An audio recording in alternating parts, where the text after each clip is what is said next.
I think we can start now. Yeah, Hello everyone. Welcome to the first ever virtual National Medical Conference, Medwiz 2021, conducted by IMA-MSN. My name is Vitika Dudawat and I'm super excited to have you all here.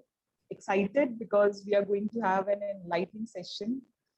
And joining us today is a superwoman and a lady who is an amazing visionary. What's special about her is that she loves helping young medicos like us to build a strong foundation on which lays the path to success.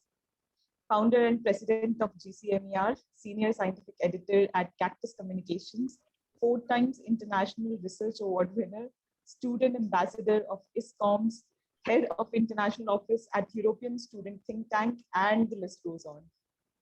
Ladies and gentlemen, we have with us Dr. Oshin Behl. Thank you so much for joining us, ma'am. Ma'am thank is currently you. ma'am is currently working as doctoral researcher at University Clinic Dresden, and it's hard to believe that she did her first research work during MBBS third semester. Yes, the time when we are just trying to somehow fit in the medical college, she was up on her heels. So, ma'am, please enlighten us with your journey and the impact of scientific presentations as well. Yes, of course. Firstly, thank you so much for that very, very sweet introduction. I wouldn't say that I'm a visionary. It's just that I am always trying to do things which I find a gap in. Like, I believe that if you find a gap in an area, be it research or any social area, it's important to fill it yourself and not expect others to pave the path for you. And I think that's exactly why I started doing research in second year, because a lot of students and teachers were quite against it, I would say, because they were thinking that like how will you keep up with your studies and everything, which is, I think, a problem faced by a lot of medicos as well, which is one thing that sort of discourages them from doing research, because research is often considered something separate from medical studies, but that's not the case at all, because research is why we have textbooks. Research is why we have what we study. So that's why for me research is very, very important. And yeah, that is why presenting your research and sharing it with the world is also equally important, because without sharing your research doesn't exist. And that's why a segue into today's topic is making a research presentation or making a scientific presentation that doesn't bore your audience to death. And during this webinar, like it'll basically be like a workshop, because I really want you guys to apply this in your future presentations. It's not that you guys are not doing this already, but maybe there are some things that get missed out, and I'm hoping that this helps you make your current good presentation skills even better. So let's start with why I am qualified to talk about this. I have been doing research since 2016. As Vitika said, I was in my second year, and that's when I started doing research. I have done 9 projects so far, and counting, of course, I already have 2 projects which are lined up this year itself. I've won a bunch of things, I've presented a bunch of things, but yeah, that's the point. Like, I have experience. Of course, I want to gain more, but I want to share it with everybody. And I also got a hospitation, or like an elective or an observership, on the basis of my research experience and international presentations on CV. And that is why I always highlight the importance of presenting your research, because that also shows that you have some exposure, and doing it the right way is the best. And right now I'm pursuing my doctorate, and I'm also the founder of the Global Consortium of Medical Education and Research. And I believe that sharing is caring. So I want to share whatever I can with you. So today on the menu, we have what to do before you start a research presentation, the recipe for awards, and I say kind of because of course it depends on the judge, but whatever you can do, I will let you know in this presentation, and how to do a poster presentation, and how to also do a good discussion portion of the presentation. So I have highlighted poster presentation here because many a times when we think of scientific presentation or research presentation, we only think of oral presentations, that is on a PowerPoint presentation basically. So today we'll be talking about poster presentations as well. We will also be discussing some key points, but I think you guys will grasp that as we go on anyway. So when we say like a scientific presentation, what exactly does that mean? It can either be an original research that you're presenting, it can be a literature review that you're presenting, it can also be a concept explanation. And the reason I'm including this is because it is not just important to apply these things to your research presentations, but also to the small presentations that you might make in college or for other proposals and so on. It might be useful. Research basically, or scientific basically, means an answer to a question. And that's why it can either be original research, literature review, or a concept that needs to be explained. So what is a good presentation? It's a simple way of conveying your research to the world. And remember the keyword, it's simple. It is also a story of your research, basically, and the flow is very important in order to keep the audience engaged. It is also an opportunity to share the knowledge that you have acquired, just like I am trying to share whatever knowledge I can with you. And it's an honest representation of your efforts. Again, a keyword here is honest. What it is not is a slideshow with complex words that make you look smarter. It is also not paragraphs of information about statistics, mentioning p-values and mentioning what tests you use. Of course, mentioning it is important, but there's no point in making it all about that because, as I said, it's a story of your research and not just chunks of information. Also, it shouldn't be a form of presentation where you have mugged up lines, which will throw you off as soon as a question is asked. That's why in the next few slides, I'll also be mentioning why it's important not to just read from your screen. It's important to actually first make the story of your presentation and then make the PPT. But yes, we'll discuss that. And as I said, it needs to be very honest. So don't mix up the facts just to sound fancy. If your research has shown negative results, just show them, because I always emphasize that research with negative results is as important as research with positive results. So once when I had done this presentation on scientific presentations, I had done a survey or a sort of, I wouldn't call it research, but of course it was a survey on Google Forms. And what we found was that what, according to students, is the most important for the presentation to be successful is actually the talk on the topic. But I think that all three of them are equally important. You cannot get away with any of them being bad because that is going to reflect on your entire presentation. So first, before making your presentation, it is important to ask yourself some questions. The first being who your audience is. And that determines the content and the style of your presentation. And similarly, as I said, when I had done that presentation, I did this. I tried to find out who my audience was. And I asked them a bunch of questions like, have you presented your research before? most of them said that they hadn't. If you have presented your research before, then put a yes in the chat box. And if you haven't, then just put a no, because again, I would like to get an idea of what my audience is. And I also asked them what barriers they faced when presenting their research more often. And most of them said that it was the lack of knowledge about making presentations.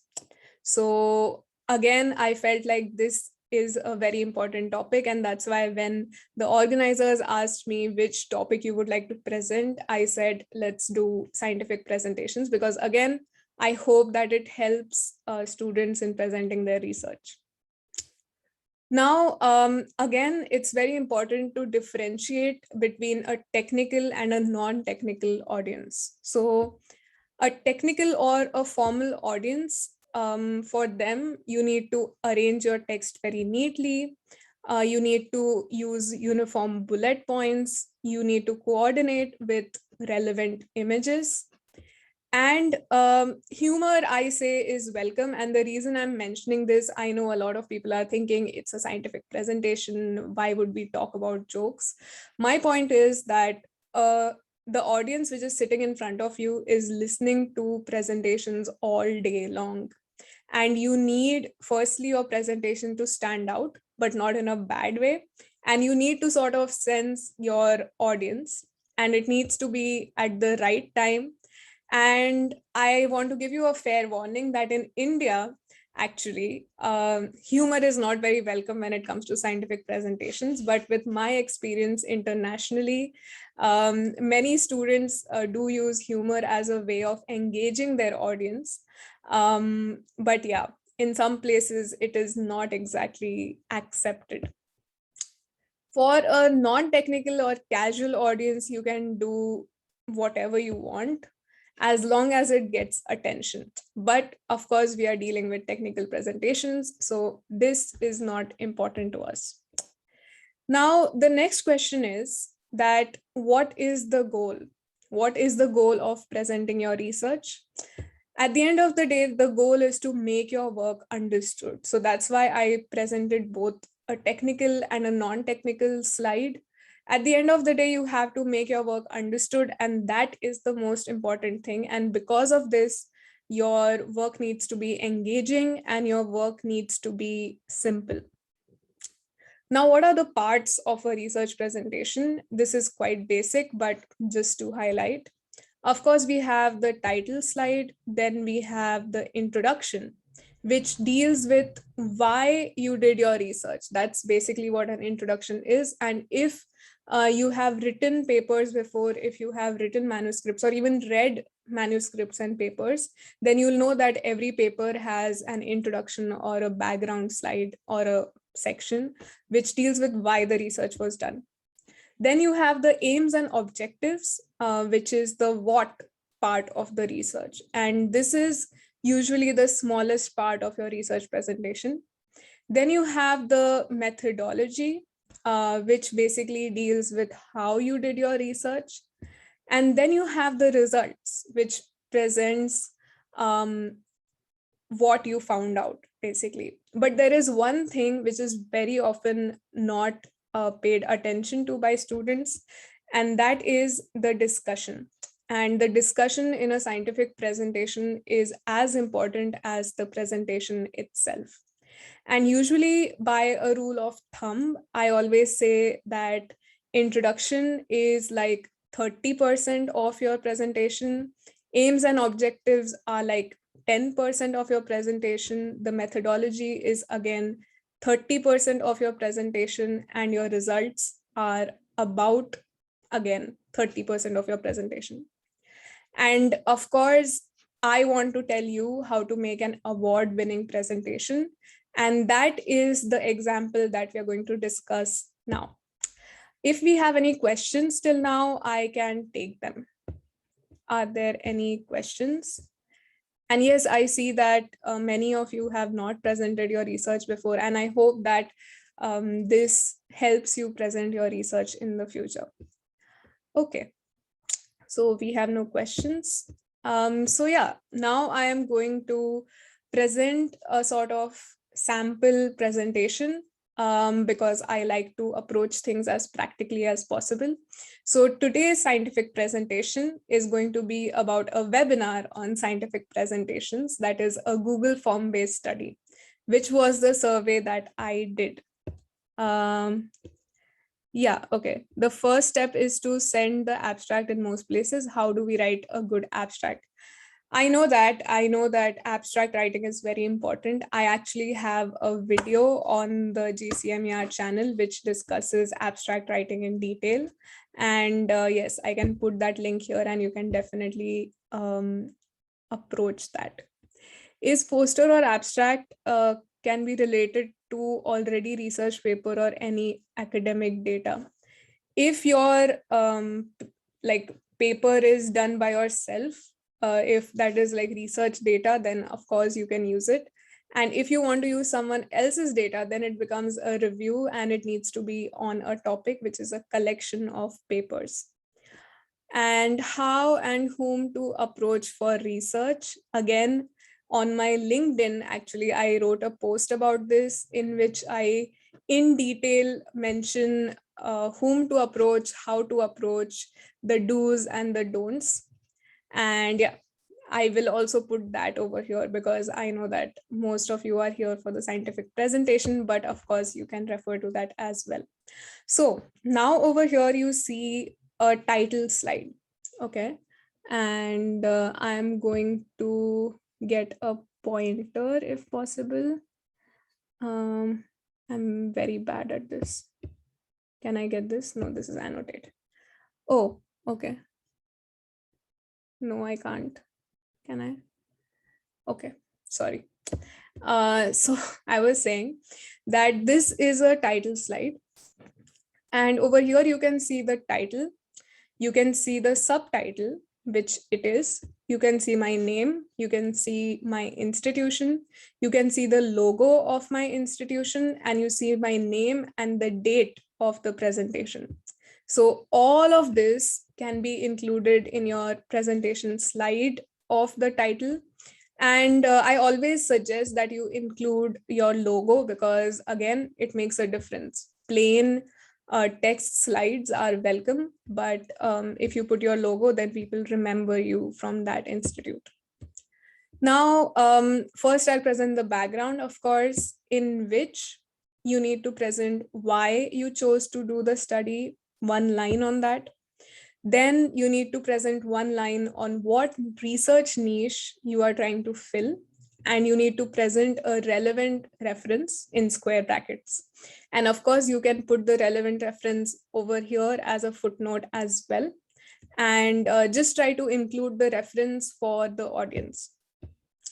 Then you should include what makes your research unique. And in the research world and everywhere else as well, it is known as novelty. Like the novelty of your research should be highlighted in your background because this is something that will draw the audience in and they'll come to know, okay, why are we supposed to look at this presentation right now?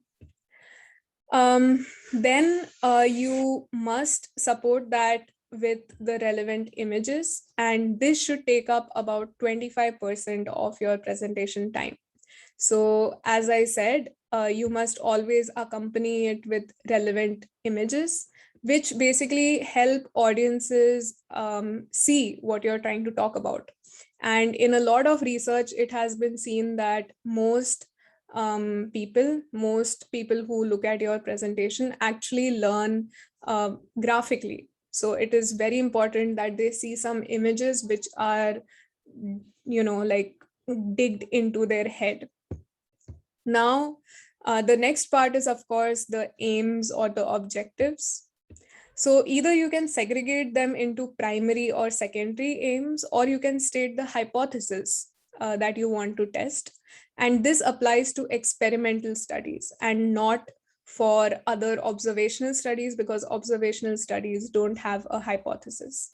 And this, as I said, is the shortest part of your research presentation. Don't spend 2 slides on this, stick to 1 slide only. And as I showed in the backgrounds as well, try to stick to about 2 or 3 slides maximum. Now, coming to the materials and methods, again, this is the part where the audience is trying to understand what exactly you did. So basically, here is where your research starts. So you can mention the required sample size based on previous studies, because very often in the discussion, the first question that the judges ask, if you haven't mentioned this, is why did you select the sample size? How did you know this was the right sample size? So it was always good to show that you know what you're doing at the beginning of your research as well. And then you can mention the final sample size, which basically includes the people based in the inclusion criteria. And for this study, I would say, like this sample study, it was the people who were interested in research and they participated willingly. So this is basically a type of convenience sampling. But yes, we are not going to go into the detail of research. And you must also mention your exclusion criteria, which for this was all the answers were not filled, and they did not send the COVID PPT, because this presentation, the last time I did, as you can see, was in May of 2020. And as an exercise for the participants, we had asked them to send us a sample PPT on COVID, which just consisted of 3 slides.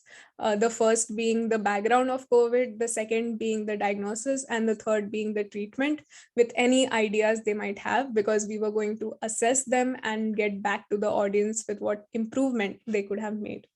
So that was my exclusion criteria, and it's very important to mention for you in your research study. And I always say that, again, showing something graphically is very important.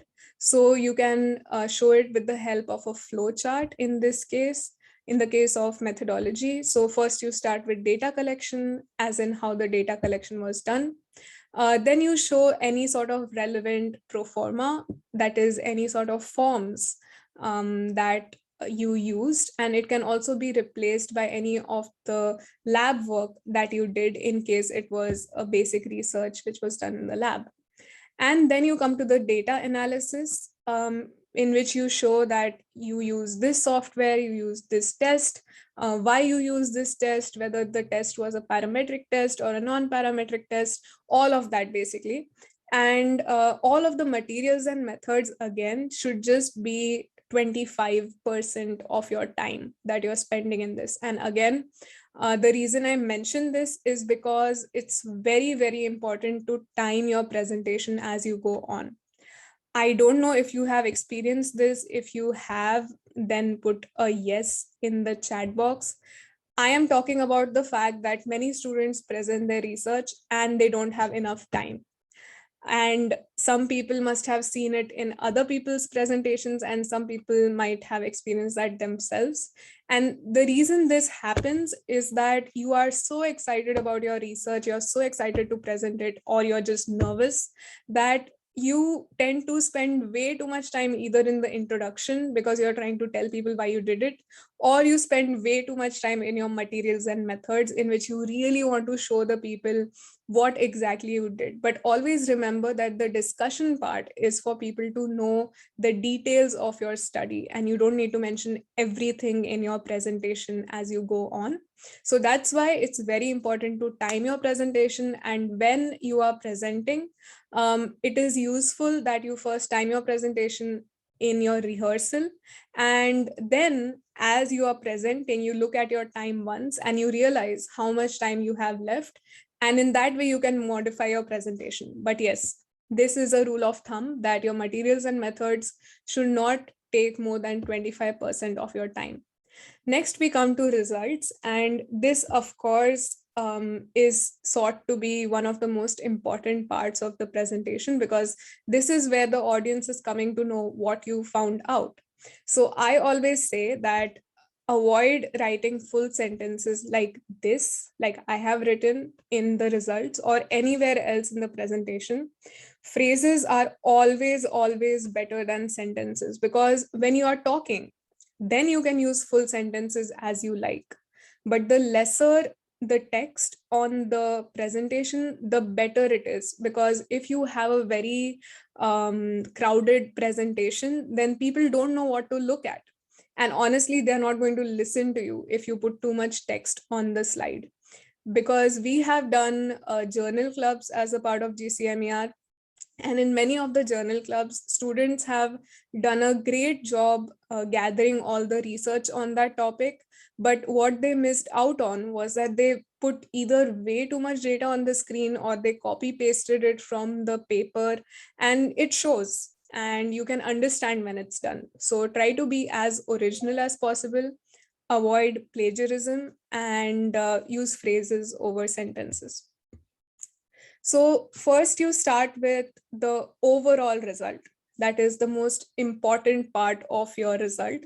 That is the demographic data, in which you say that, okay, this was the profession of the participants and this was the gender distribution of the participants. Then you talk about the other results. For example, in this study, one of the results was the reasons for participation in the webinar. And I actually want you to highlight what is wrong with this graph. I want you to tell me what is wrongly done in the presentation of this graph, and I want to know what you think is wrong. So I'm going to take a minute to look at the chat box. Yeah, we will talk about the journal club. Yeah, and you can be a part of it, of course. I'll be putting the link for GCMER here. Yeah, so as some of you have correctly highlighted, the problem with this is that, as you can see, you cannot see all the options, because what this is a copy paste from the Google Forms data. And I can see that very clearly, because over here, the sentences are incomplete. And over here, I have written these full sentences, which were actually a part of the survey. And also, you cannot see all the options, because as you see over here, this is occupying the space for these two, this is for this, and this is somewhere in between. So it's just very hodgepodge. And overall, if you take a first look at it, then, oh, it looks like a good graph. But then you understand that you cannot actually see the data. And that is a problem. Now, in this slide, other than this, of course, what is the problem? Exactly. And I'll give you a hint. It's with the bars. It's a problem with the bars. So you can tell me what problem you think it is. Until then, I'm going to erase this annotation. Okay. Yes. So any answers? Let me just look at the, 1 second. I lost my mouse. Okay. Chat. Okay. It is randomly arranged. It is not in sequential order. And that's absolutely correct. And as someone actually very correctly pointed out, it should be in the descending order. And I'm glad that you guys know about this, because these are some of the things that people often miss out on. So it's good to know that you know.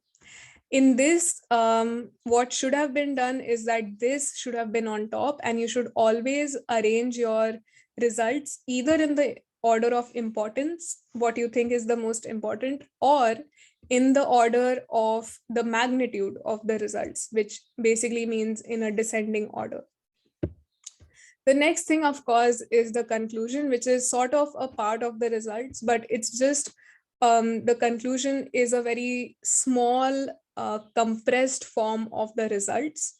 But then again, I have come across a lot of problems in the conclusion section as well, and I will also be talking about them. So first, you need to mention whether the hypothesis was proven or disproven, in the case of an experimental study, of course. And broadly, you need to mention the positive and negative inferences that you can make from your study. And of course, this happens in the last few minutes, and which is why it's equally important for you and for the audience, because this is the part which the audience is going to remember the most, because that's just the logic behind how we memorize things. What is the closest, we tend to memorize the easiest. And also because this is your last chance to put forth any data you might have. But then again, as I said, it should be a compressed form of the results. Don't present any new results in this section. So, of course, it should end with a thank you slide with any questions. In my case, also, actually, I want to ask if you have any questions related to paper presentations or oral presentations. We can then move on to poster presentations.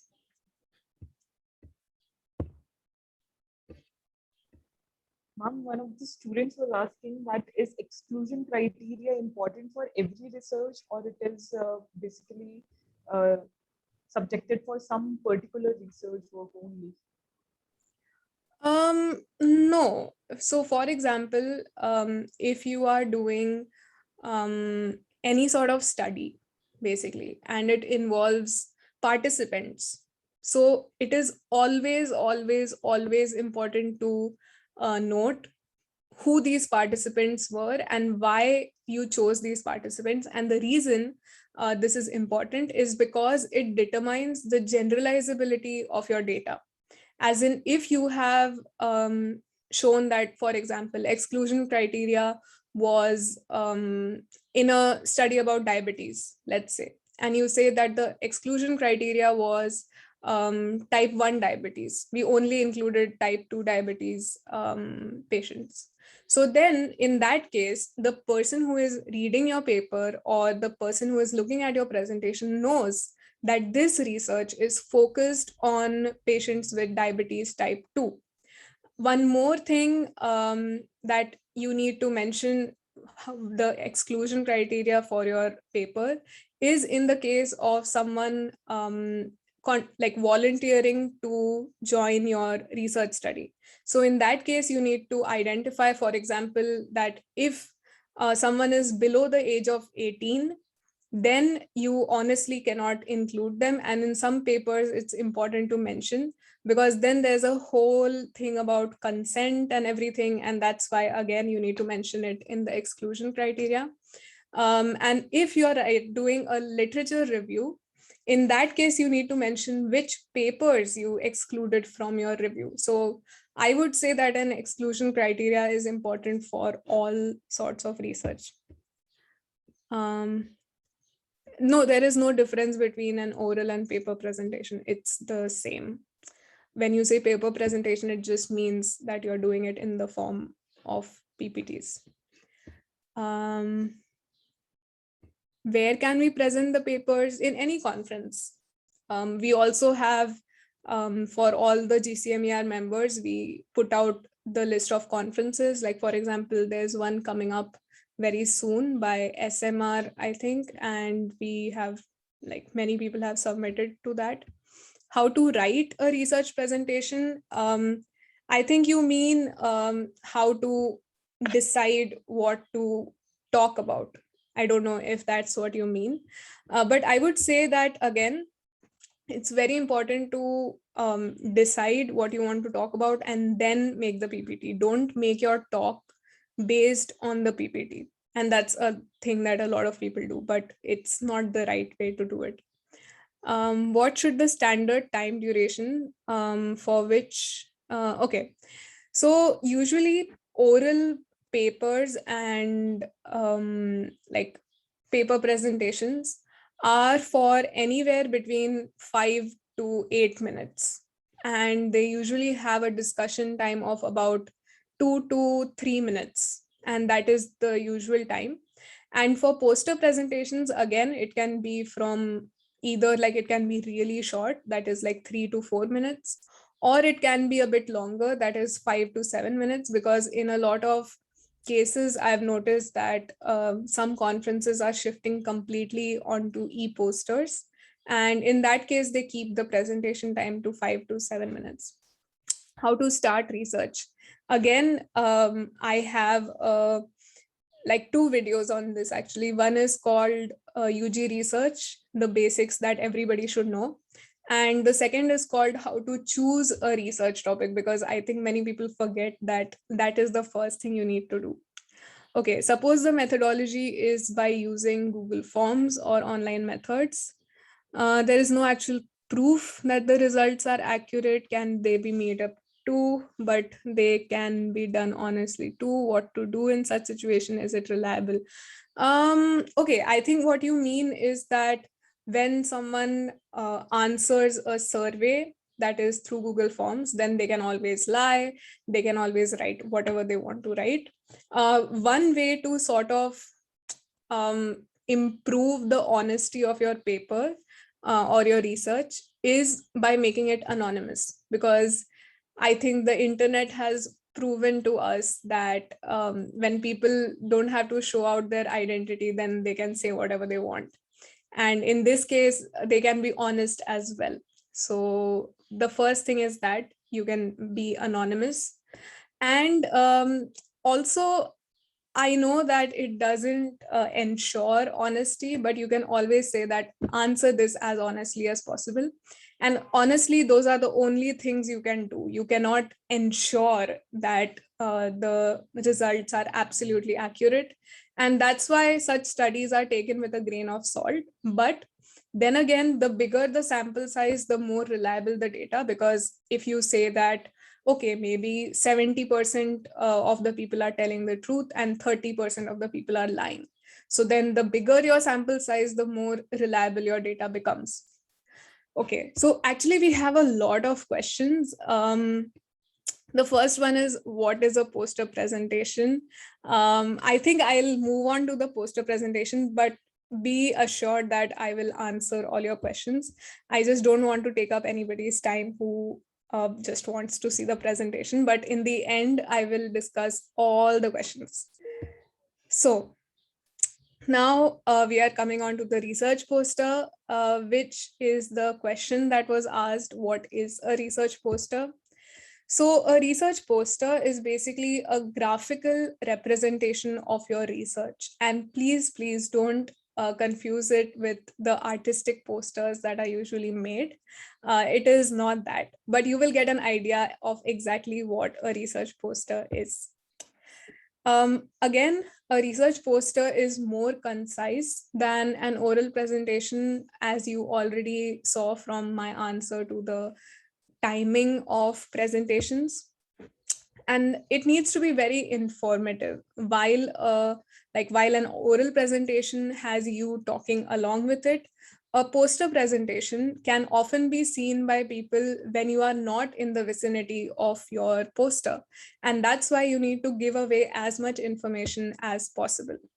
And it is, in like a few words, an overview in a glance. And the reason I'm saying this is because when people move across the hall in a research poster presentation competition or where it's being presented, they will always try to see whatever they can in the shortest time possible. Nobody wants to spend too much time on any poster. So it's basically an overview of your research in a glance. And again, I had asked this question for this as well. What is the most important for your presentation to be successful?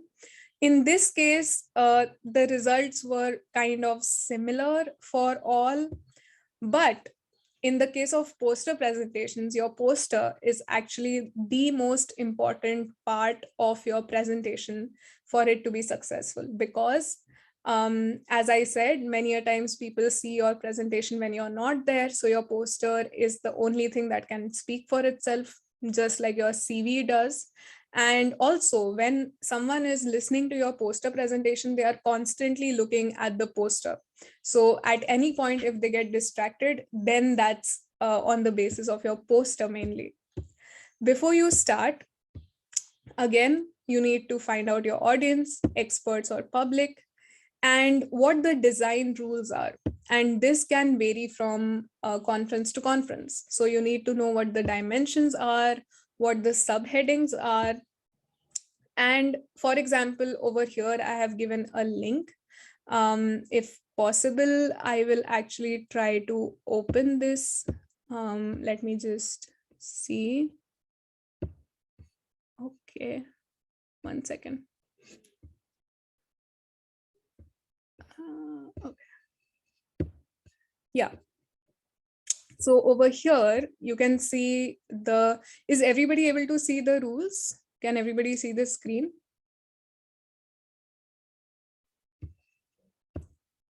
Yes, okay.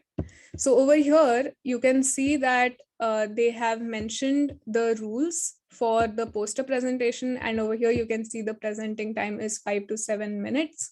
And they say very clearly, keep it short and simple. That is KISS. And the goal of your poster presentation should be clear at all times, etc., etc.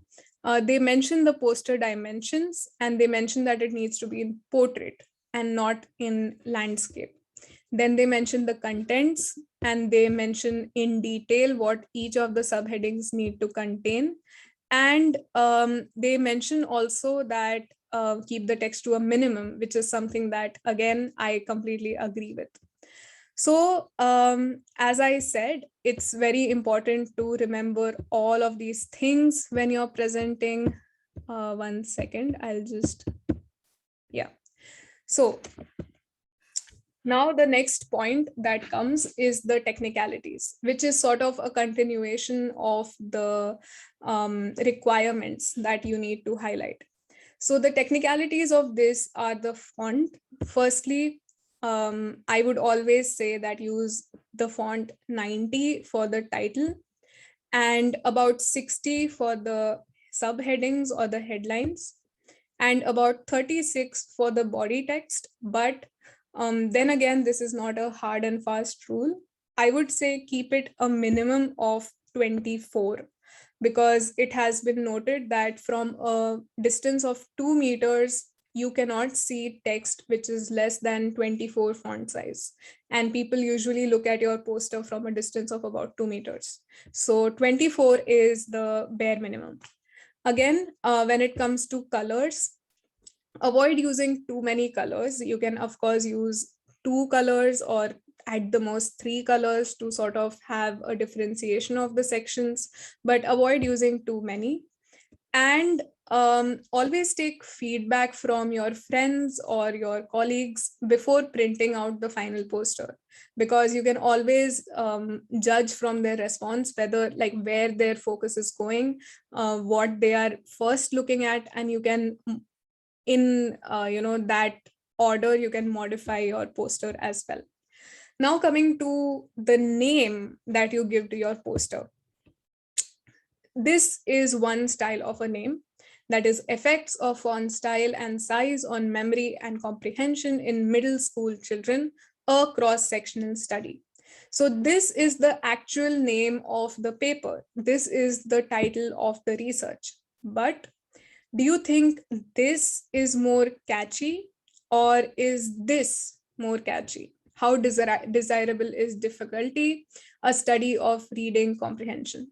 So between these, it is very easy to understand which will draw in the audiences more, because while the first one is very on point and it is saying exactly what the study did, the second one is going to draw the audiences in. And in many cases, you will notice that in conferences, they don't mention that use the exact title that you have used for the study. And that's why the title of your poster can be something which is going to just draw the audience in. Now coming to the subheadings, of course, you can use bullet points for the background section and just put in whatever data you have, 2 to 3 bullet points at the max. Again, for the aims, use bullet points. For the methodology, as I also mentioned in the oral presentation, you should use a flow chart, and it makes it very easy for people to understand. For the results, of course, you have to use graphs. And this is something that a lot of students do struggle with. They very often write the results as sentences, and maybe they include one graph. But using pictorial representation for your results is always much better than using a textual representation. And then again, the conclusions should be in bullets. And then there is one section that a lot of students again forget about, and that is the references. And this in a poster presentation is important because the poster is going to be there. So people can always look at the references section of your poster and try to understand what studies you referred, whether those studies are actually relevant, and that helps with the authenticity of your poster. And one part again that students miss out on because they try to focus on the most basic parts is the acknowledgements, and always mention them because you are representing like an institution somewhere, and it is helpful if you mention the acknowledgements to your professor or anybody who helped. And then again, as I said, for the oral presentation, it is always useful to use logos. And in the poster presentation as well, you should also use logos of your institution. Now, this is a clear representation of what a bad poster looks like. Firstly, the contact of the presenter has been left out, like the contact details or the email address have been left out.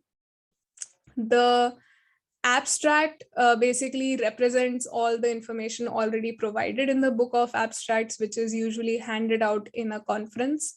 That's why you don't need to actually present the abstract. And they have not given a proper background. They have straight driven into just big texts, and that is never important. And they have used way too many words. The text is way too small. The pictures are way too small. Nothing is aligned, and it is a mess, basically. Now, this obviously highlights what you should not do. And to sort of put it into one slide, if you don't use enough blank space and you try to put too much into your poster, then nobody is going to see it. Again, using too much text is a bad thing.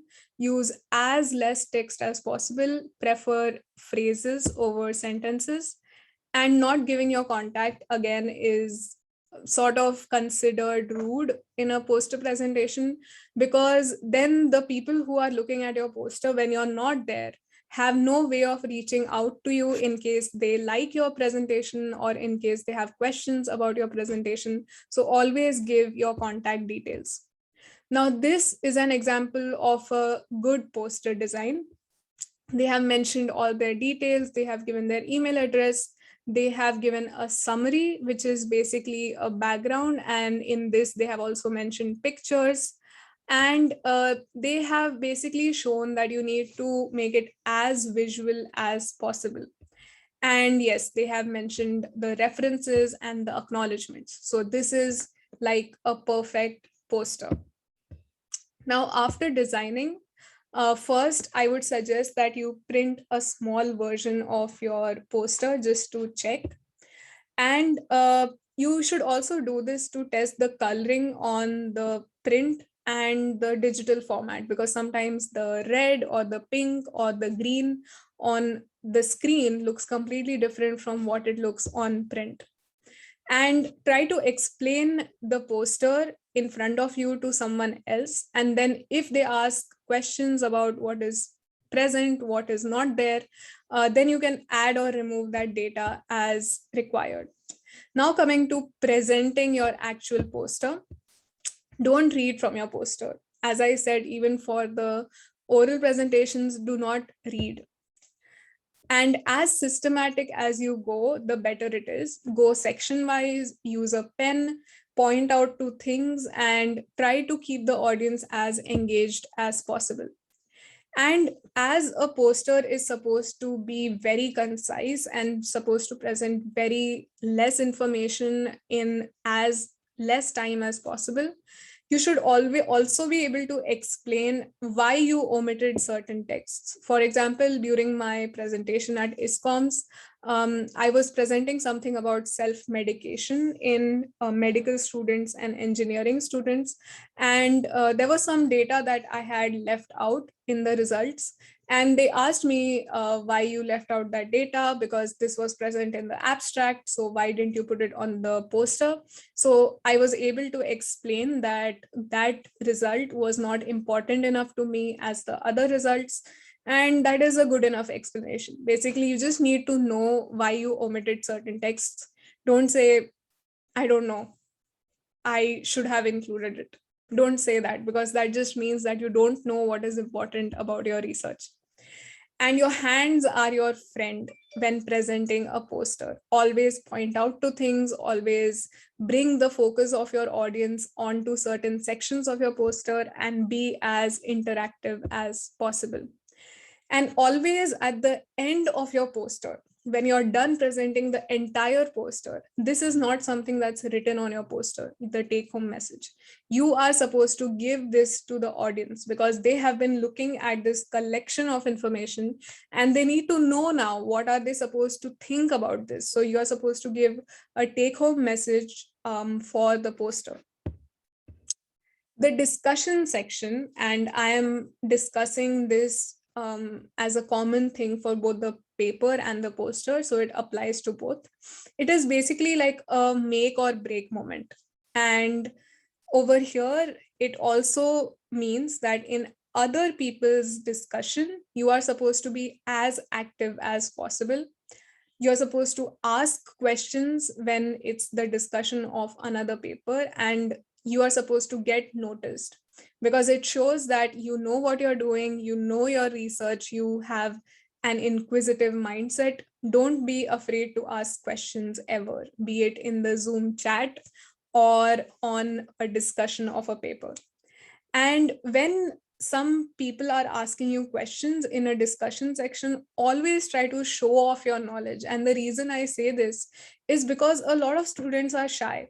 When someone asks them a question, they answer the question in one sentence or two sentences.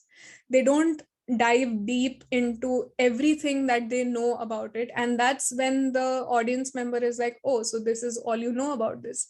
Because they are not going to look at your academics. They are not going to ask you later on, oh, did you know about this? Your judgment is done at that point. So try to show off as much as you can about your knowledge. But again, don't gloat, of course.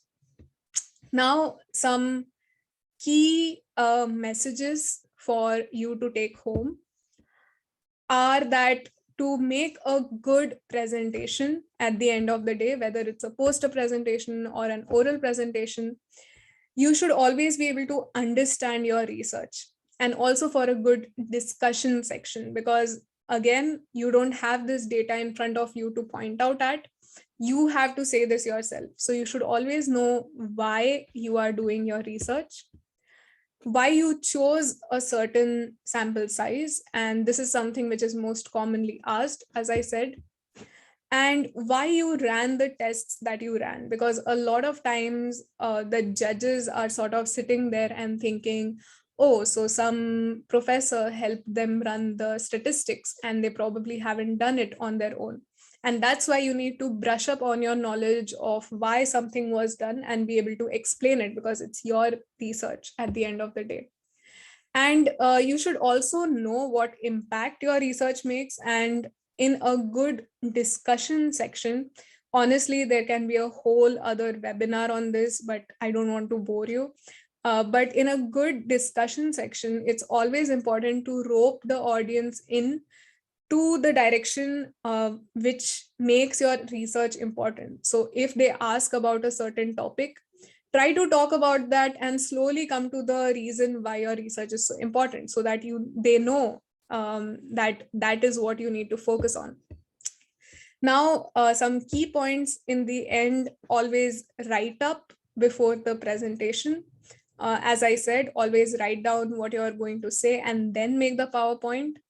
And always remember that you are the limiting factor of your presentation. Your presentation can be brilliant, the research can be brilliant, but if you don't present it well, the research doesn't matter, the presentation doesn't matter. So don't be nervous, be confident. You are the person who knows the most about your research. Just always remember that. Nobody over there knows anything about your research. So be confident in that sense. Keep it clean, keep it neat, keep it as visually appealing as possible by using less text and more visual aids. That's again very, very important. So now we are done with the whole presentation. I would like to see if there are any questions, and I can also answer the previous questions. And in the meanwhile, as I am the founder of GCMER, I have to bring it to you. And a lot of students were actually asking about the journal club. And the journal club is basically a place where students present other research papers. So that basically helps students understand what methodology was used, what results were important, how people write their papers. And in this way, they also brush up on their presentation skills. So we usually used to have this every week, but because of exams, we did stop. And we are also making a new team for 2021-22, and you can join. And yes, these are the usual plugins. And now I'm going to answer all the questions. Can somebody tell me the questions? Because to be honest, I'm a bit lost. I don't know the last question I answered. And also, I want to highlight that we do not want to take much of your time. So you can always provide some any other social media platform where students can address you with their questions. Yeah, of course. And here you can just answer some of the questions that we have got, like when to start the research work, like how to manage the academic studies and research. Yeah, exactly. So what we can do is that even I don't want to take much of your time. It's always already been an hour. So what I can answer very few questions that Vitika, you can ask me. And the rest of it, I can answer on my Instagram or on GCMER's Instagram. You can always post questions. So I think the question was when to start research. Was that the question? As soon as possible. That's always going to be my answer. Started in first year if possible, started in second year if possible. If you're in fourth year or an intern right now, start it now, because it doesn't matter when you start it, it's just important that you do it. And there are people everywhere to help you, so don't be afraid of asking questions. And one of the most common questions that is asked by the students is, how do we manage academics along with the research work? Yeah, of course. I mean, I would expect that question. But the answer to this, honestly, is that don't think of your research as a co-curricular activity, but as a part of your academics. Because the more you do research on a certain topic, the more knowledge you are gaining about that topic. Another way of sort of aligning your academics with your research is that if you are interested in a certain academic field, or you plan on pursuing a certain specialization, then you can always pursue research in that field as well. And also try to break up your research and try to set a goal whenever possible. I think we do have this as a part of our presentation, where I have mentioned that it's always important to schedule your research so that it doesn't interfere with your academics. Ma'am, Mohit was asking that can we present review articles in our presentation or our research work? Yes, of course. So if a conference allows review articles to be presented, then sure. But it's very important to clarify that if they haven't mentioned it, because the most common type of presentation is actually research presentation, original research. But yes, some conferences do allow review work also to be presented. And ma'am, can you tell us how can we decide upon a research question which will actually cause an impact, like how to choose a very demanding topic? Yeah, exactly. So again, as I said, I can answer this question through the video. So what I'm going to do is, I'm just going to stop sharing and I am going to, 1 second. I'm going to send you the link of the video that mentions this because I know that it's a very common topic. And 1 second.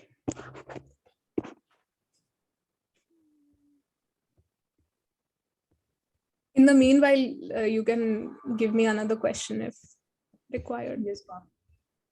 One of the questions that is coming up is how research helps in joining the PG course. If you have done research previously, then it's going to be easier for you to do your PG because in your PG you need to do research. And a lot of PG students don't know how to do research and they struggle and it interferes into their PG training. And that's why, again, research is important for that reason as well.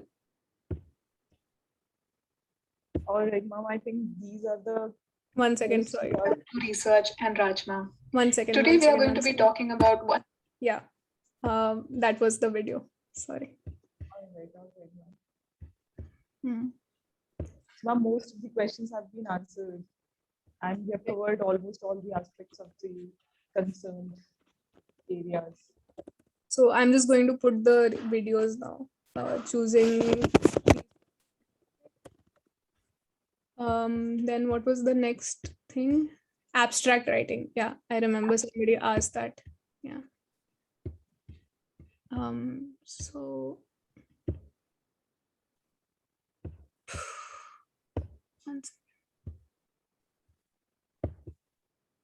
Yeah, I am sharing that as well. And if possible, then maybe you can save this chat and they can basically see the links if they need. And this is the, because I think somebody asked if they can join. Oh no, I don't know what's happening. Sorry. Somebody was asking if they can join the journal clubs. So I can put it over here. And yes, if anybody has any questions, feel free to ask me on GCMER's Instagram or on my personal Instagram. I usually use it to answer questions. This is the GCMER membership form. Yeah, that's it. Yeah. Thank you so much for sharing everything.